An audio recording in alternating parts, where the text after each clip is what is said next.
Chapter number 6 પૂર્ણાંક સંખ્યાઓ જેની ચર્ચા કરવાના છીએ। આપણે જે સંખ્યા પરિચય જોયું હતું ત્યારે જ જોયું હતું સંખ્યાના પ્રકાર વિશે અમુક જે છે પૂર્ણ સંખ્યાઓ, ત્યારબાદ પ્રાકૃતિક સંખ્યાઓ અને હવે આવે છે પૂર્ણાંક સંખ્યાઓ। તો બધા પરિચિત છો કે ફરીથી રિવિઝન કરી લઈએ। જે સંખ્યાઓ છે એમાં પ્રાકૃતિક સંખ્યાઓ એટલે શું? 1, 2, 3, 4 અપ ટુ અનંત સુધીની સંખ્યાને આપણે પ્રાકૃતિક સંખ્યાઓ કહીએ છીએ।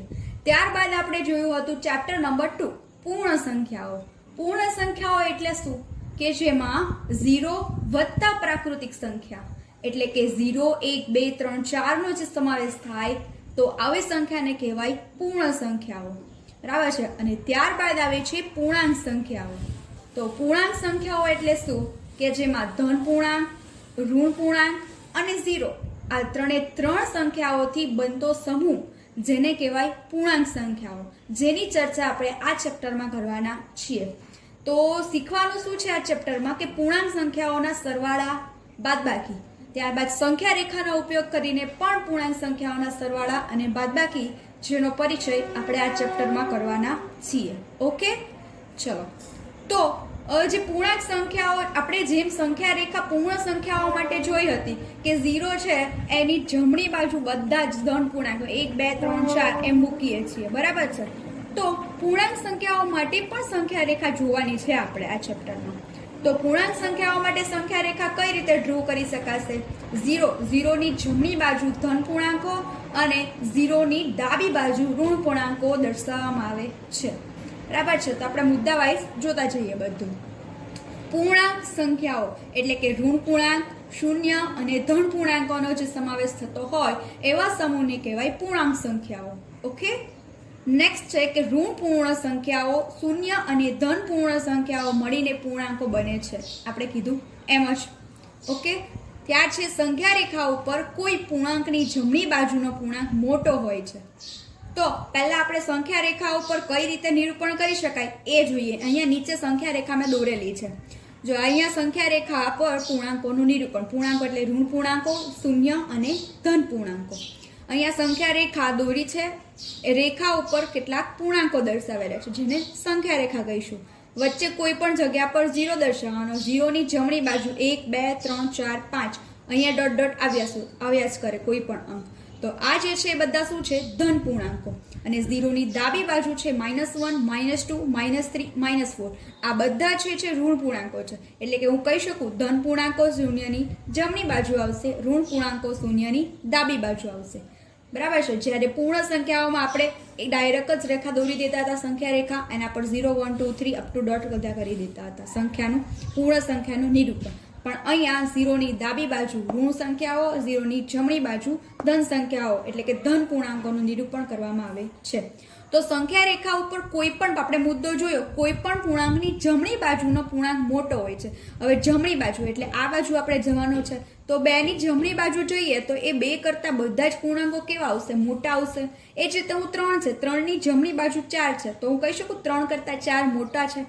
એટલે કે જેમ જેમ આપણે સંખ્યા રેખા ઉપર જમણી બાજુ જઈએ એમ આપણને પૂર્ણાંકો કેવા મળતા જાય છે? મોટા મળતા જાય છે, બરાબર છે।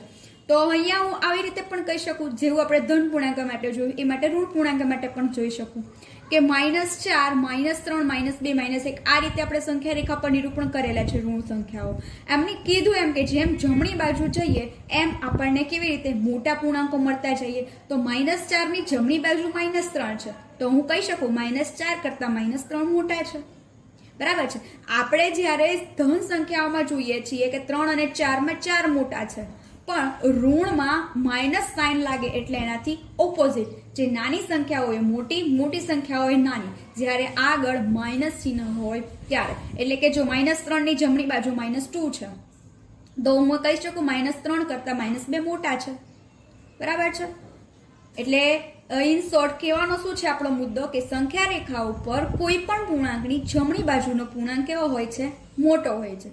એ જ રીતે બીજો મુદ્દો છે અહીંયા આપણને કે સંખ્યા રેખા ઉપર કોઈ પૂર્ણાંકની જમણી બાજુનો પૂર્ણાંક મોટો હોય છે। એ જ રીતે હું એમ પણ કહી શકું કે સંખ્યા રેખા ઉપર જે શૂન્યની ડાબી બાજુએ ઋણ પૂર્ણાંક છે અને જમણી બાજુએ ધન પૂર્ણાંકો આવેલા હોય છે, એ આપણને ખબર છે, હમણાં ચર્ચા કરી। એ જ પ્રમાણે હું એમ પણ કહી શકું, જેમ સંખ્યા રેખાઓ પર કોઈ પણ પૂર્ણાંકની ડાબી બાજુ હું જાઉં છું એમ પૂર્ણાંકો કેવા મળતા જાય છે? નાના મળતા જાય છે. ઓકે, એટલે કે જમણી બાજુ જઈએ એમ પૂર્ણાંકો મોટા અને ડાબી બાજુ જઈએ એમ પૂર્ણાંકો નાના. એટલે કે આ 2 છે એની ડાબી બાજુ હું જાઉં છું તો 1 મળે છે, 0, -1, -2, -3, -4. તો કહી શકું 1 કરતા આ 2 કરતા બધા જ પૂર્ણાંકો છે એ નાના છે. એ જ રીતે -2, 1 જે છે એની જમણી બાજુ આ બાજુ તો એ બધા પૂર્ણાંકો મોટા -1 કરતા, પણ જેમ ડાબી બાજુ જાઉં છું એમ -1 કરતા બધા પૂર્ણાંકો કેવા થાય છે? નાના. એટલે 2 મુદ્દા એ છે કે જેમ સંખ્યા રેખા ઉપર કોઈ પણ પૂર્ણાંકની જમણી બાજુ જઈએ એમ પૂર્ણાંકો મોટા મળે છે અને કોઈ પણ પૂર્ણાંકની ડાબી બાજુએ જઈએ એમ પૂર્ણાંકો કેવા મળે છે? નાના મળે છે. ઓકે, ચલો નેક્સ્ટ. શૂન્યની જમણી બાજુ આગળ વધતા પ્લસના ચિહ્ન તરીકે નિરૂપણ કરવામાં આવે છે. એટલે કે શૂન્યની જે જમણી બાજુ આપણે ધન પૂર્ણાંકો કહીએ છીએ એને આપણે +1, +2, +3 એ રીતે દર્શાવીએ છીએ. આ પ્લસને આપણે ઇન્ક્લુડ કરીએ કોઈ પણ સંખ્યા લખતી વખતે કે ના કરીએ કોઈ ફરક પડે નહીં. એટલે અહીંયા આપણને 1, 2, 3, 4 જ લખેલા છે, પણ જ્યારે માઇનસ હોય તો દર્શાવવું જરૂરી છે. એટલે કે શૂન્યની ડાબી બાજુ આગળ વધતા માઇનસ ચિહ્ન તરીકે નિરૂપણ કરવામાં આવે છે. એટલે 0ની આપણે જેમ ડાબી બાજુ છે બધા પૂર્ણાંકો દર્શાવેલા છે એ ઋણ પૂર્ણાંક હોય છે, ત્યારે ઋણ પૂર્ણાંકની આગળ માઇનસ ચિહ્ન લગાવવામાં આવે છે અને ધન પૂર્ણાંકની આગળ પ્લસ ચિહ્ન લગાવવામાં આવે છે. ઓકે, ચલો તો હવે આગળ જોઈએ. ચલો નેક્સ્ટ આપણે જેમ જોયું એમ કે જ્યારે ધન પૂર્ણાંકોને દર્શાવવા માટે પ્લસ ચિહ્ન એટલે શૂન્યની જમણી બાજુ અને ઋણ પૂર્ણાંકોને દર્શાવવા માટે માઇનસ ચિહ્ન એટલે કે 0ની શૂન્યની ડાબી બાજુ. બરાબર છે. જોઈએ, શૂન્યની જમણી બાજુ 5 પગલા. શૂન્યની જમણી બાજુ એટલે કયા પૂર્ણાંકો આવે છે? ધન પૂર્ણાંકો આવે છે. તમને એમ કીધું છે કે શૂન્યની જમણી બાજુ 5 પગલા, તો એને કઈ રીતે હું નિરૂપણ કરી શકીશ? +5 તરીકે નિરૂપણ કરવામાં આવે છે. તો આપણે કદાચ એમ કે શૂન્યની જમણી બાજુ 11 પગલા તો +11. શૂન્યની જમણી બાજુ 7 પગલા તો +7 વડે દર્શાવવામાં આવે છે. ઓકે, ચલો નેક્સ્ટ છે શૂન્યની ડાબી બાજુ 5 પગલા. શૂન્યની ડાબી બાજુ 5 પગલા. આપણે શૂન્યની ડાબી બાજુ જવાનું છે. ડાબી બાજુ કયા છે? ઋણ પૂર્ણાંકો છે અને ઋણ પૂર્ણાંકોને દર્શાવવા માટે શાનો ઉપયોગ થાય છે? માઇનસ ચિહ્નનો. એટલે કે -5 તરીકે નિરૂપણ કરવામાં આવે છે. તો એ જ રીતે હું એમ કહું કે શૂન્યની ડાબી બાજુ 17 પગલા તો -17 તરીકે નિરૂપણ કરવામાં આવે છે. શૂન્યની ડાબી બાજુ 8 પગલા તો -8 તરીકે નિરૂપણ કરવામાં આવે છે. એટલે કે શૂન્યની જમણી બાજુ જેને કોઈ પણ સંખ્યાને દર્શાવી હોય તો એમની આગળ પ્લસ ચિહ્ન અને ડાબી બાજુની કોઈ પણ સંખ્યાને દર્શાવી હોય તો એ માઇનસ ચિહ્નનો ઉપયોગ કરવામાં આવે છે. બરાબર છે. અહીંયા તમને એક બીજા કેટલાક એક્ઝામ્પલ છે કે શૂન્યની ડાબી બાજુ 8 પગલા. ડાબી બાજુ જવાનું છે તો કયા સંકેતનો ઉપયોગ કરવામાં આવશે? -8. ઓકે, અને વંચાઈ શું? -8. શૂન્યની જમણી બાજુ 7 પગલા તો જમણી બાજુ જવાનું છે એટલે કયા સિમ્બોલનો ઉપયોગ થાય છે? +7. એ જ રીતે શૂન્યની જમણી બાજુ 11 પગલા તો +11. શૂન્યની ડાબી બાજુ 6 પગલા. ડાબી બાજુ એટલે માઇનસ ચિહ્નનો ઉપયોગ થાય છે એટલે -6. ઓકે, ચલો હવે આપણે જોવાનું છે અનુગામી સંખ્યા. અનુગામી, બરાબર. અનુગામી એટલે શું? તરત પછી આવતી સંખ્યા. જે ચેપ્ટર નંબર 2 માં આપણે ચર્ચા કરી હતી એમાં આપણે શું જોયું હતું? તરત પછી આવતી સંખ્યા, તરત પહેલા આવતી સંખ્યા. તો તે તરત પછી આવતી જે સંખ્યા છે એને બીજું નામ છે અનુગામી સંખ્યા. બરાબર છે. એટલે અનુગામી સંખ્યા જેની ડેફિનેશન આપણે જોઈએ કે સંખ્યા રેખા ઉપર જમણી બાજુ એક પગલું ચાલવાથી આપણને તેની અનુગામી સંખ્યા મળે છે. તો તરત પછી આવતી સંખ્યામાં પણ આપણે એમ જોયું હતું કે જમણી બાજુ કોઈ એક ઉમેરવાથી આપણને તે સંખ્યા કરતા તરત પછી આવતી સંખ્યા મળી જાય છે. તો અનુગામી સંખ્યા પણ એનો સમાનાર્થી શબ્દ છે. તો એટલે કે જમણી બાજુ કોઈ પણ એક પગલું જો હું ચાલું તો તરત પછી આવતી સંખ્યા છે એને કહેવાય અનુગામી સંખ્યા. ઓકે, ચલો તો અહીંયા તમને એક સંખ્યા રેખાનું એક નિરૂપણ દર્શાવેલું છે. બરાબર છે. હવે આમાંથી અનુગામી સંખ્યા શોધવાની છે. અનુગામી એટલે જમણી બાજુ તરત પછી આવતી સંખ્યા. તો +10 છે. બરાબર. એની પછી તરત આવતી સંખ્યા જમણી બાજુ શું આવે? +11. બરાબર. એટલે મેં કીધું એમ પ્લસને આપણે નિરૂપણ કરીએ એ ના કરીએ તો પણ ચાલે, પણ માઇનસ કોઈ પણ સંખ્યાની આગળ લખવું કમ્પલસરી છે. ઓકે, ચલો. એટલે કે આપણે જે આગળ મુદ્દા જોઈએ, જેમ જેમ જમણી બાજુ જઈએ એમ એમ આપણને કેવી સંખ્યા મળતી જાય? મોટી સંખ્યા. તો હું કહી શકું 10 કરતાં 11 મોટી સંખ્યા છે. એ જ રીતે 8. 8ની અનુગામી સંખ્યા શું આવશે? 9. -5 એની અનુગામી સંખ્યા. -5 પછી તરત એટલે કે જમણી બાજુ, અહીંયા -5 છે, એની જમણી બાજુ શું છે? -4. તો હું એવું કહી શકું કે -4 કરતાં -5 કરતાં -4 જે છે કેવા છે? મોટા છે. કેમ? કેમ કે આપણે જમણી બાજુ જેમ જેમ જઈએ એમ આપણને કેવા સંખ્યા મળતી જાય છે? મોટા પૂર્ણાંકો, એટલે કે સંખ્યાઓ મતલબ પૂર્ણાંકો.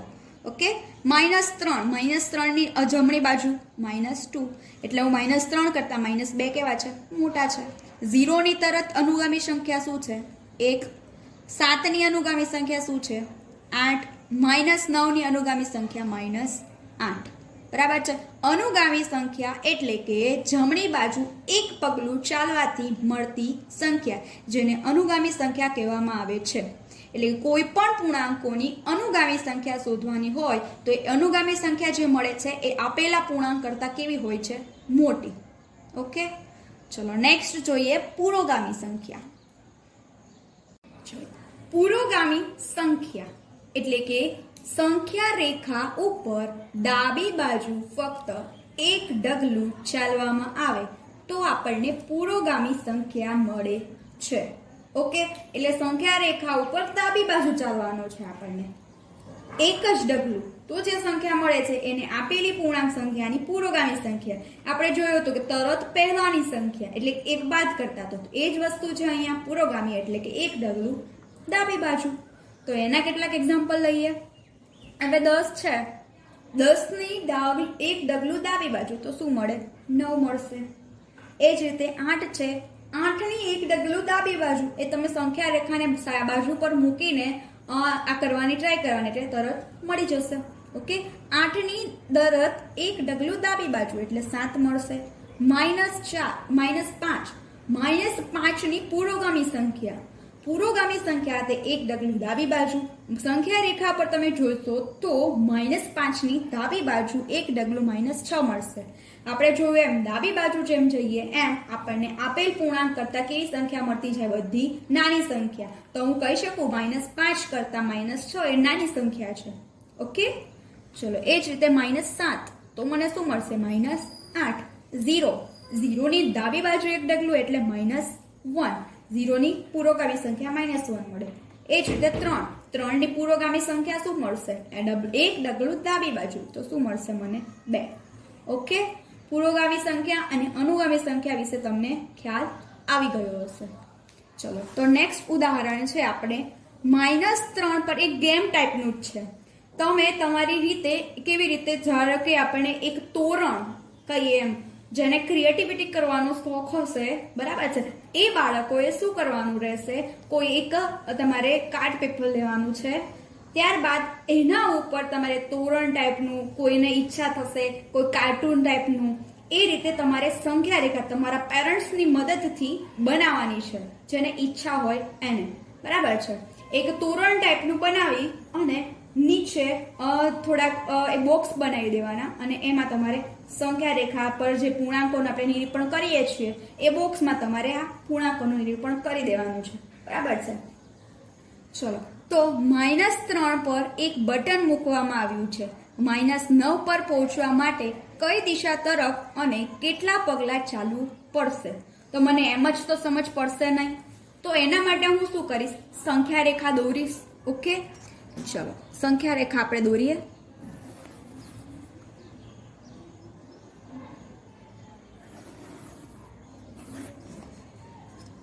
સંખ્યા રેખાઓ પર વચ્ચે 0, જમણી બાજુ ધન સંખ્યાઓ 5, 6, 7, 8, 9.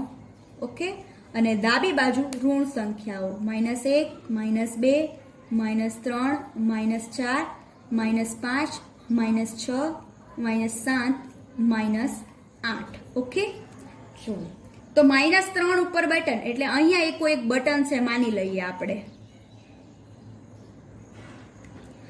એને બટન મૂકવામાં આવ્યું છે, એને ક્યાં પહોંચવાનું છે? -9 પર. એટલે અહીંયા -9 પણ મારે દર્શાવવા પડશે. -9 પર પહોંચવા માટે કઈ દિશા તરફ?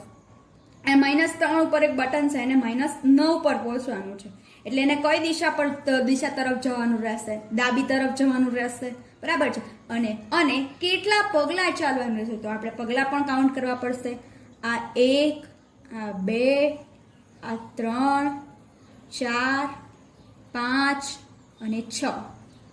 ઓકે, એટલે કે 6 ડગલા ચાલશે. -3 પર રહેલું બટન તો -9 પર પહોંચશે. પડી સમજ? તો આમાં આન્સર તમારે તમારી જાતે લખવાનો છે. શું લખશો તમે આન્સરમાં? કે -3 પર એક બટન મૂકવામાં આવ્યું છે, -9 પર પહોંચવા માટે આને ડાબી દિશા તરફ, અને કેટલા ડગલા? 6 ડગલા ચાલવું પડશે. ઓકે, આ આન્સર તમારે તમારી રીતે લખવાનો છે. મેં અહીંયા તમને એક્સપ્લેન કરેલું છે. ચલો નેક્સ્ટ ક્વેશ્ચન છે. જો આપણે -6 ની જમણી બાજુ 4 પગલા ખસીશું તો આપણને કઈ સંખ્યા મળશે? કોની જમણી બાજુ ખસવાનું છે? -6 ની. હવે -6 અહીંયા છે, અહીંયા કોઈ પણ એક વસ્તુ કે એક બટન છે એને જમણી બાજુ 4 પગલા ખસવા છે, તો કઈ સંખ્યા મળશે? આ 1 પગલું, આ 2 પગલા, આ 3 પગલા અને 4 પગલા. તો આપણે કઈ સંખ્યા પર પહોંચ્યા છીએ? -2 પર. તો શું લખીશું આન્સરમાં?